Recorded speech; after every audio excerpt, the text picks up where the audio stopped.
Convent in Vedanta Society of Northern California and San Francisco. She will speak on Samanvaya Vedanta post Sri Ramakrishna.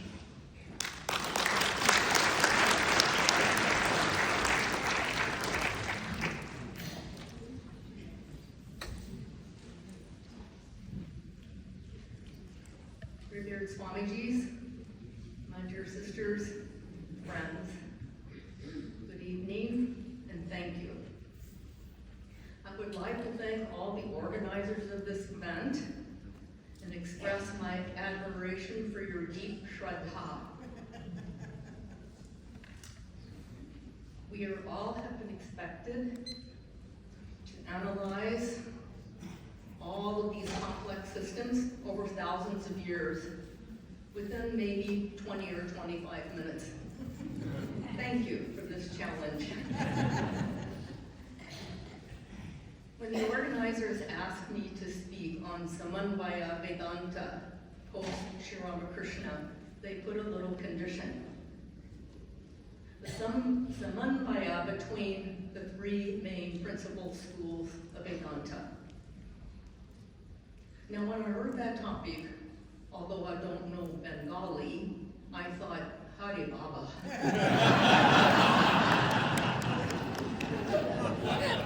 This is the challenge.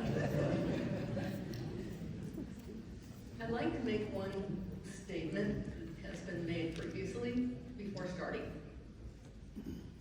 And that is these great acharyas, these great Jagat gurus, these incarnations, they come from time to time, as Krishna tells us in the Gita, yuge, at every age I embody myself forth. When dharma declines and adharma ascends. So all of these Jagat gurus, these great acharyas, they're associated some way in a historical perspective. In terms of the time spirit, what is needed for the time.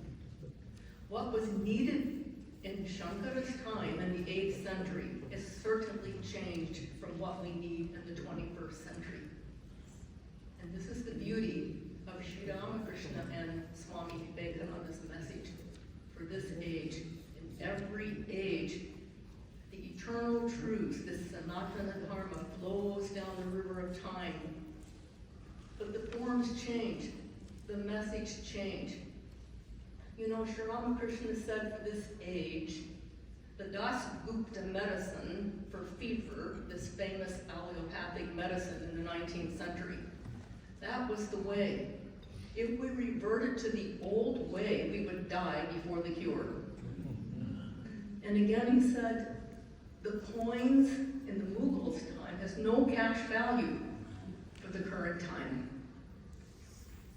So the eternal truths remain the same, and the externals vary. So I'm wrapping up this subject of Samanvaya in relation between the three main principal schools of Vedanta in the light of Sri Ramakrishna's teachings and Swami Vivekananda's interpretation. After Sri Ramakrishna, Samanvaya means Swami Vivekananda's interpretation of the same. So first of all, I think we have to ask the question, is it possible to have a Samanvaya between three schools that have been simmering in the cauldron of philosophical bickering for centuries?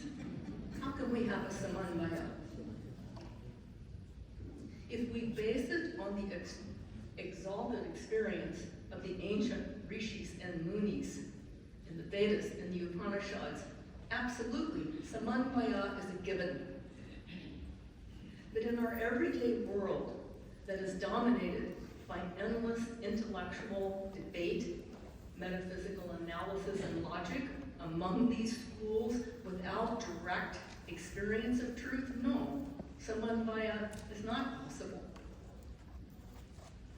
You know, Swami Vivekananda pointed out that with the exception of a very few highly spiritual people, we tend to forget the very simple truth. Truth is one. and sages call it by various names. Swamiji said, there are pundits, maybe 98%, who are of the opinion that either the Advaitas is true, or the Vishishta-Advaitas is true, or the Advaitas is true. And he said, if you want a demonstration of what I say, go to Varanasi, and you will see a real bullfight going on among these different sects. And then Swamiji says, thus it remains. But let's take the high road. It has been said that Sri Ramakrishna is the Veda, and Swami Vivekananda is the commentator. There could not have been a better mouthpiece or a unique interpreter to carry Sri Ramakrishna's message forward. His message of Neo-Vedanta, the divinity of humanity, the oneness of existence, and Samanvaya, harmony, and the coexistence of all traditions and schools of Indian philosophy and thought, and of course, other world religions. After all, Swamiji was hand-picked by Sri Ramakrishna for this task. He was just the person to absorb Sri Ramakrishna's transcendent spirit and inclusive experience, and to elucidate it in modern language that is understandable from diverse cultures in East and West and from various traditions. Sri Ramakrishna told him, try to see the truth from all angles and from every perspective. Samanvaya is an important aspect of Sri Ramakrishna's message, especially for the 21st century, for which he has set an exceptionally high bar. Of course, Sri Ramakrishna never labeled or deliberately gave a name to any of his experiences.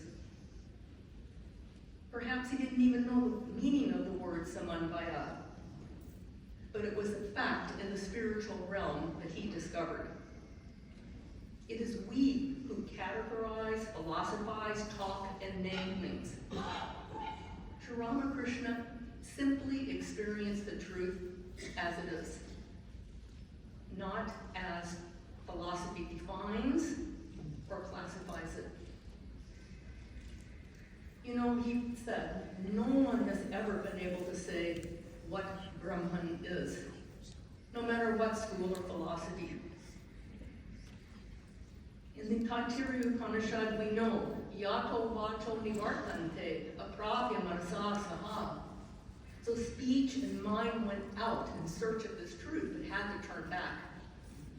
When you're driving on the freeway, if you take a wrong exit, a big red sign, stop, turn back, you're going the wrong way. This is what Thakur is telling us. It is not through this means that we can reach truth, Samanvaya.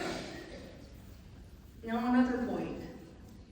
As a lover of God, Sri Ramakrishna was eager to understand and experience how other devotees from whichever tradition or whatever philosophy they held realized the divine. He wanted to delve into different perspectives from the standpoint of their followers, and to be able to see through the eyes of the particular adherents of whichever path he was following. Sri Ramakrishna said when he followed a certain path that he could not even enter the Kali temple, dressed like a Muslim. He ate like that. He entered totally into the soul of whichever path he was practicing. Now, as a result of this, all spiritual seekers and philosophers from various traditions and schools were at ease in his company. We know this from the study of his life. So he discovered for himself, through his own experiences, that all religions are true. And as we've heard so many times, eventually lead to the same goal. As many faiths, so many paths. Now this should apply to the three main schools schools of Indian philosophy. The different philosophies give some aspect of truth, but none of them give the whole of it. But they too are based on the same truth found in the Vedas and have been experienced and interpreted in different ways by various sages. You know, Sri Ramakrishna said about himself that the Divine Mother had shown him whatever was contained in the Vedas, the Puranas, the Tantras, and all other scriptures. And that his experiences exceeded all the descriptions given therein, going beyond the theoretical and symbolic realms explored in these traditional sources. Now, this bold assertion suggests that his spiritual experiences and insights led to a level of experiential understanding that had not been fully captured in any religious text. Unless we try to really understand Sri Ramakrishna's comprehensive vision of unity in diversity, the divine existing in every person and in everything in the universe, in spirit, what to speak of actually experiencing it, we or anyone else cannot be truly harmonious or integrative, regardless of what philosophy we profess. You know, our sages tell us that reality is multifaceted. It's infinite. It's far vaster than any philosophic thought or mere intellectual understanding. In one aspect, reality is possessed of innumerable qualities. And in another aspect, it's devoid of all qualities. In various aspects, reality is possessed of an infinite number of forms. In another aspect, it's completely formless. So as such, reality is manifold, yet one. If we accept unity as the underlying basis of existence, we have to accept the variation within it as well. You know, in Swamiji's lecture, A Universal Religion, he says, you know, we must learn to see the truth may be expressed in 100,000 different ways, and that each one of these ways is true. That the same thing can be viewed from 100 different standpoints and yet be the same thing. This is a Samanvaya. Now furthermore, each system of Indian philosophy approaches reality from a certain level of experience and embodies one facet of truth. For example, the Dvaita and Vishishta Dvaita schools hold that reality in one aspect is a self-conscious person, different from, but related to a world of material, material objects and conscious souls. Whereas Advaita holds another aspect as true, the indeterminate, the indescribable, the impersonal absolute. It is non-dual, one without a second. So the same reality, called it Brahman, this great being, is recognized as both Saguna, with qualities, and Nirguna, without qualities, from different standpoints. Both are equally valid and true. All three schools speak of the experience of reality, but they differ in their interpretations.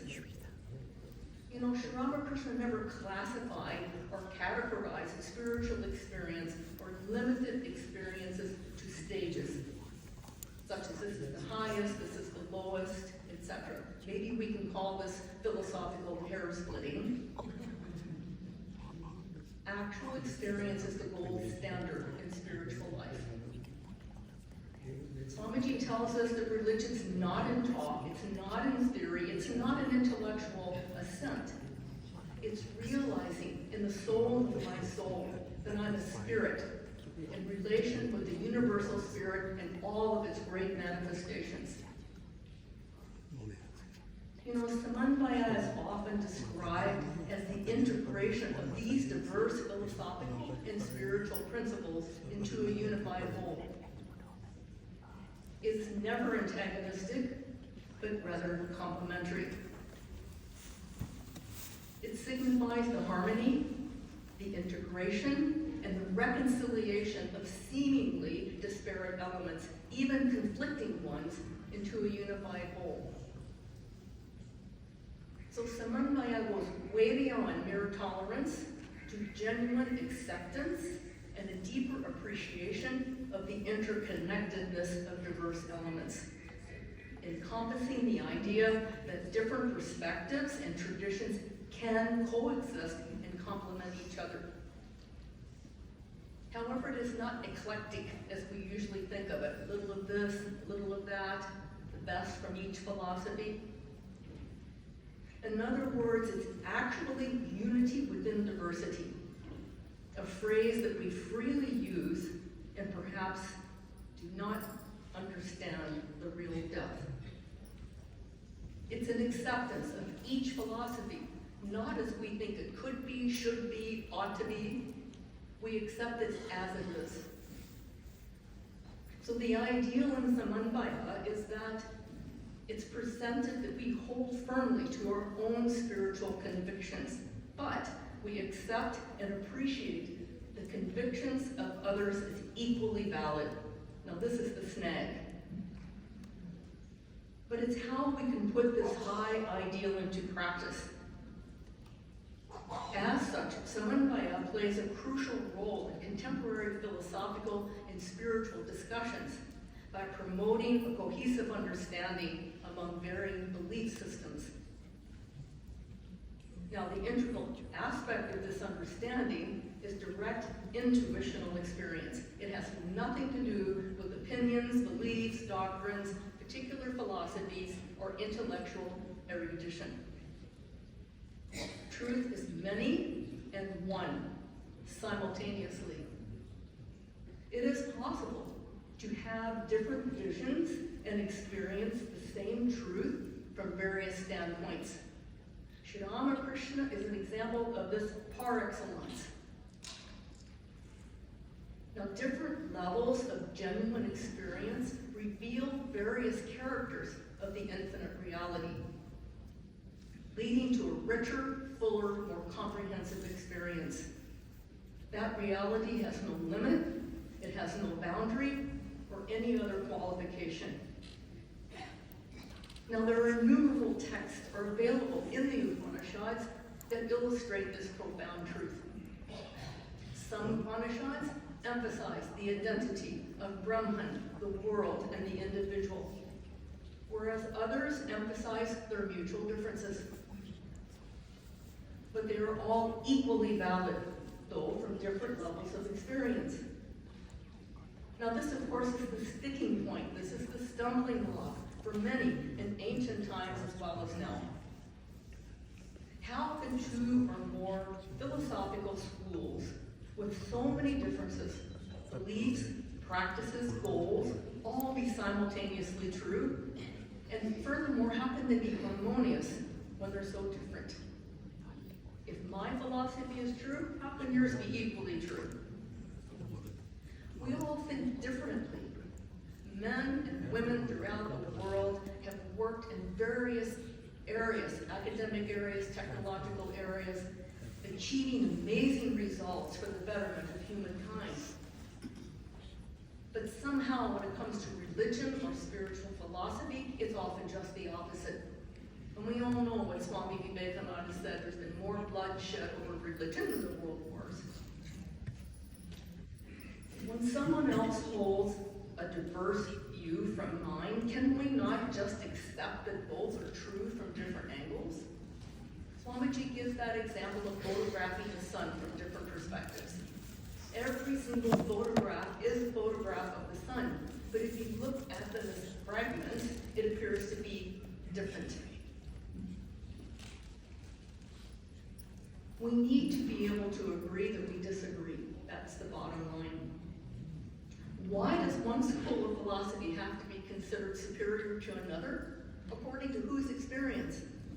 As our Swami Tyaganandaji said the other day, a dualist with an experience is much better than a Advaitist with no experience. You know, as some of our second generation Swamis used to say, including Swami Ashokananda in the 1930s in San Francisco, he would say, you know, if Sri Ramakrishna and Buddha, Krishna, Jesus, Muhammad, if they were all in the same room together, they would embrace each other. But if their followers were in the same room with each other, they would start fighting with each other. So it's Rama's monkeys and Shiva's demons. So it's obvious where the problem lies.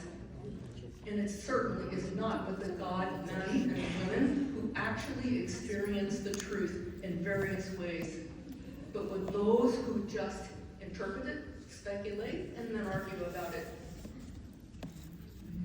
So this acceptance and harmony between these various spiritual masters should hold true with regard to the three principal schools of Indian philosophy as well. But again, let's take the high road. First of all, the philosophical schools are obviously not the same. But they all contain some angle of truth. They are all true in the sense that when they are understood and practiced properly according to their prescriptions, they lead to the same goal. And our Swami Ishtananda, he's not here, he mentioned that in his talk at Dvaita. That we tend to superimpose our own ideas upon another system. It's not the same, they're different.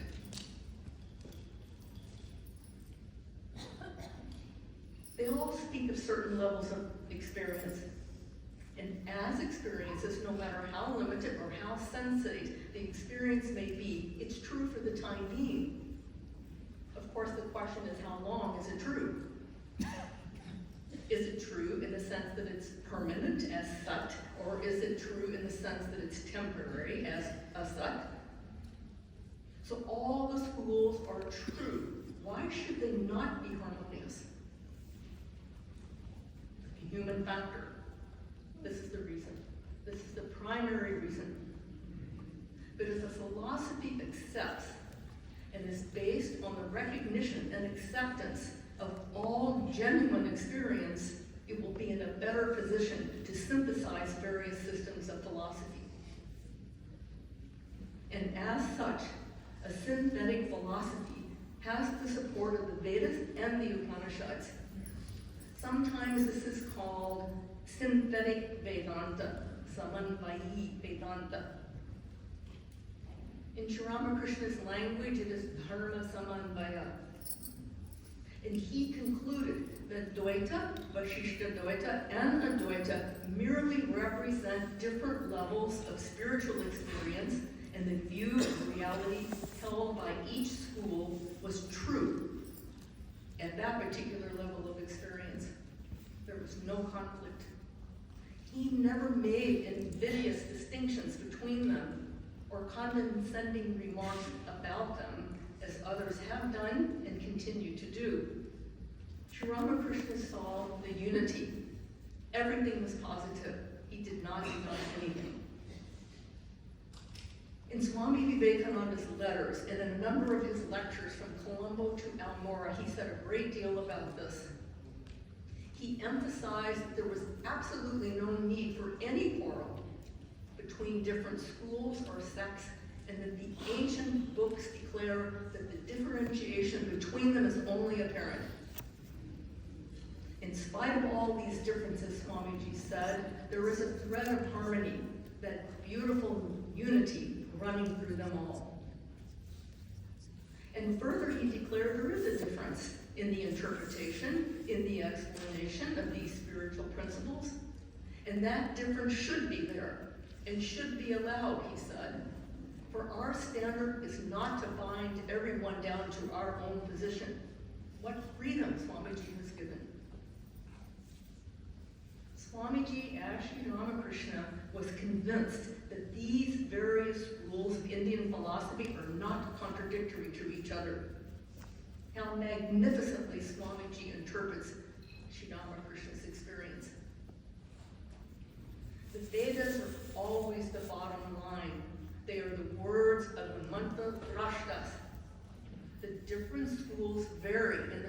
perception of God or reality, there's no doubt about it.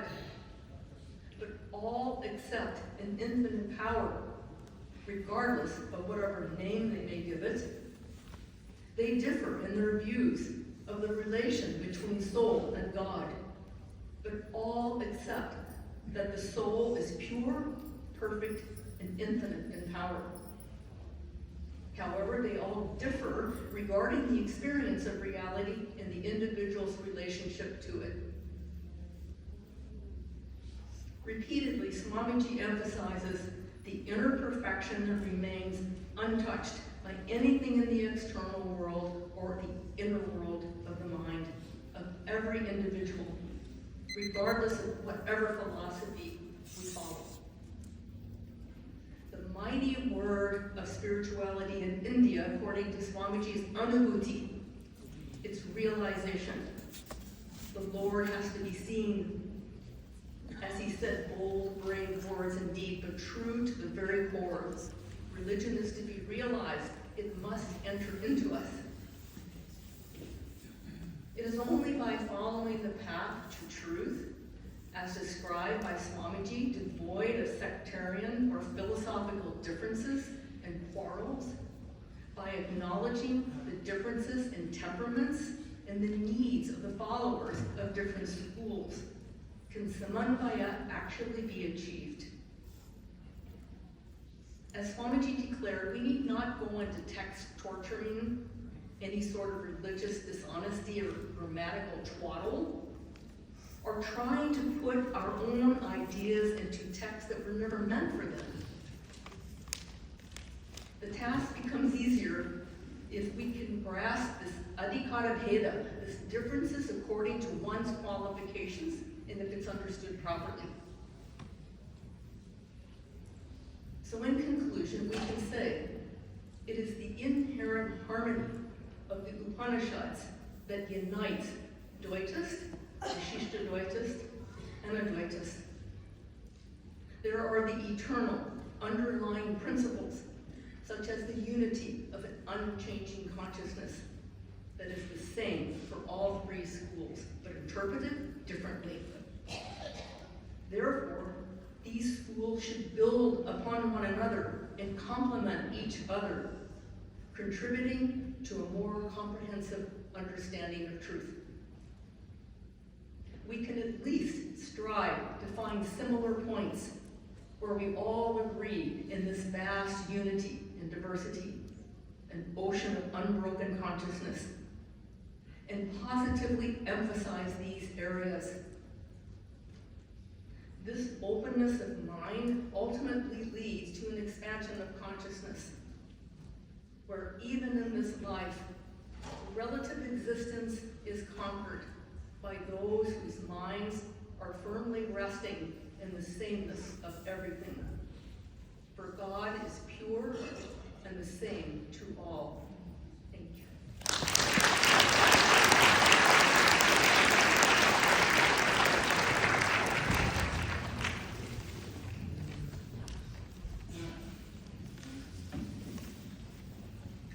Thank you for that brilliant exposition about Samanvaya, how post the Samanvaya Vedanta, post Ramakrishna, basically the teachings of Swami Vivekananda, from his words, we get an idea about what Samanvaya means in all its different glory, which Virajaprana Mataji so brilliantly described for us.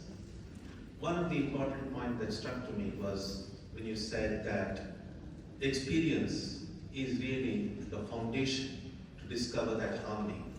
It cannot come simply through study, cannot come simply through intellectual grasp of anything, that it's the experience. And in that context, Swami Vivekananda's words which you quoted about, Swamiji said about Sri Ramakrishna, he lived that great life and then left it for others to explain. And that's what we are trying to do. That we are trying to understand what Sri Ramakrishna was, what these great ones were, even the earlier acharyas, through our own little intellect, trying to figure out what they said, what it means, and then trying to make sense of the whole thing.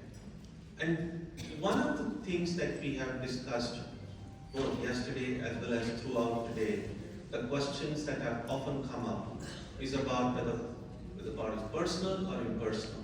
Whether these three systems of philosophy, how do we find harmony into it?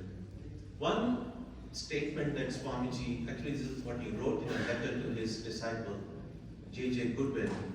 One of the letters Swamiji says, we Vedantists must learn to look at everything from the subjective standpoint. And then he explains, our normal tendency is, when we see something wrong happening there, we say, why is that happening that way? Why other people are doing it that way? We always look at the object and start asking questions. Swamiji says, a subjective point would be to say, why am I seeing it that way? So the question really becomes, not whether God is personal or impersonal. How do I see God? Not whether God is form or formless. And one thing, it's something that will be helpful for all us to remember. That intellectually we can go on debating it for centuries. People have already done it. No one has won the debate. If you think about survival of the fittest, all the three systems of philosophy are quite fit. So they would have died by this time. So it's not something that can be resolved only through debate. But experience, yes. How the subject and object, someone mentioned, one of the speakers in one of the earlier sessions, about the idea that we are neutral observers. That's no longer true. We are participators. In the very act of seeing, we are changing what we are seeing. And so, even when we ask a question about God being form or formless, there is never going to be any definitive, objective answer to that question. The simple reality is that as long as my form, my own form is real to me, I may philosophize about the formless transcendent being, but I will never be able to actually experience the formless God as long as my own form is real and I cling to it. So, my idea of God right now tells me not so much about who God is, but much about who I am. And as I evolve, my God, my concept of God also evolves.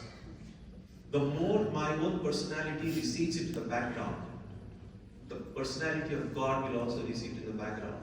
The more my form becomes irrelevant to my own existence, the God I worship, the God I meditate on, that form will also become irrelevant. But to cling to one's own form and then go on talking about the formless, it's just waste of energy, waste of time. So the question is not about whether God is this or that. The question is, who am I right now? And same thing with regard to the three different systems of philosophy. When you try to think about finding harmony in them, we're never going to find harmony in them if I don't have a harmony within myself. It's a little bit like we know how much strife and wars are going around in the world today. And there is peace negotiation, but they never seem to work. Because those who are negotiating for peace, do they have peace in their heart? If everyone who goes at the peace negotiation table with their own agendas, with their own political calculation, there's never going to be peace. So if you want to bring peace, there must be peace in your heart.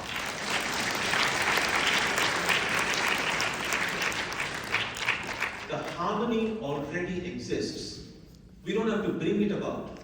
But when I have harmony in my own heart, I will see that the harmony is already there. We speak about harmony between religions. Harmony already exists.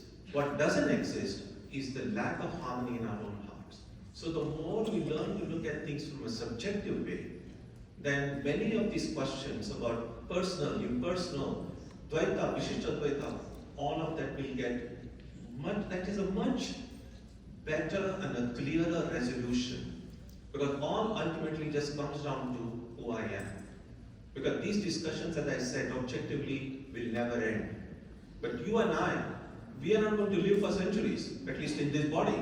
Some people think they will, they won't. We have got limited time. Within that limited time, there is not much we can do about wondering why these things are the way they are. A better way is to say, why am I the way I am?